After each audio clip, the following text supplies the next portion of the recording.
ছোটবেলায় বইয়ে পড়ছিলাম শিক্ষাই জাতির মেরুদণ্ড, কিন্তু এখন দেখতেছি শিক্ষাই জাতির মৃত্যুদণ্ড। মিছিলে খোলা দেয়ালের ওপারে রক্ত প্লাবনে তোমার ক্ষীণ হাসি,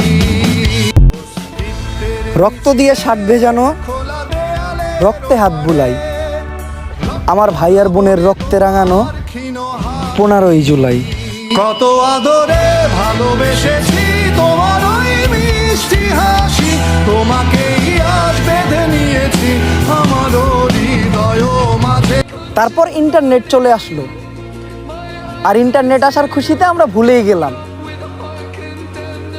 যে কেন এতদিন ইন্টারনেট বন্ধ ছিল।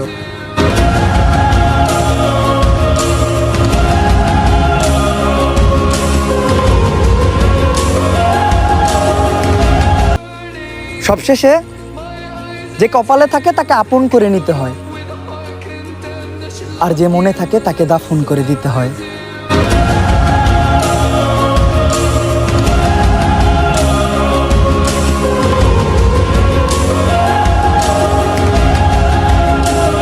বাংলাদেশের বর্তমান পরিস্থিতি দেখে একটা রিকশাওয়ালা বলতেছিল, আমি গর্বিত যে আমি অশিক্ষিত। কত আদরে ভালোবেসেছি তোমার ওই মিষ্টি হাসি, তোমাকেই আজ বেঁধে নিয়েছি আমার।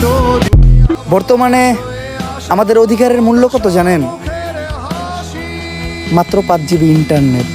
কত আদরে ভালোবেসেছি তোমার ওই মিষ্টি হাসি, তোমাকেই আজ বেঁধে নিয়েছি আমার।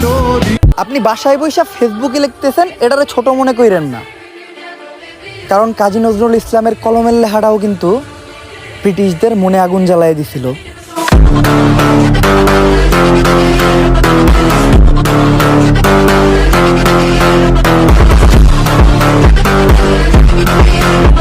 যদি আমার কাছে অপশন থাকতো যে আমি কি হয়ে জন্ম নিতে চাই, তাহলে আমি হতাম মেট্রো রেল, নয়তোবা বিটিভি ভবন, আর নয়তোবা ইন্টারনেটের সেই জাদুর বক্স যেটা আমাদের দেশের মানুষের প্রাণভোমরা, নয়তোবা হতাম রাস্তার পাশের ভেঙে যাওয়া রেলিং, আর নয়তোবা হতাম পুড়ে যাওয়া বাস। তাও মানুষ হতাম না।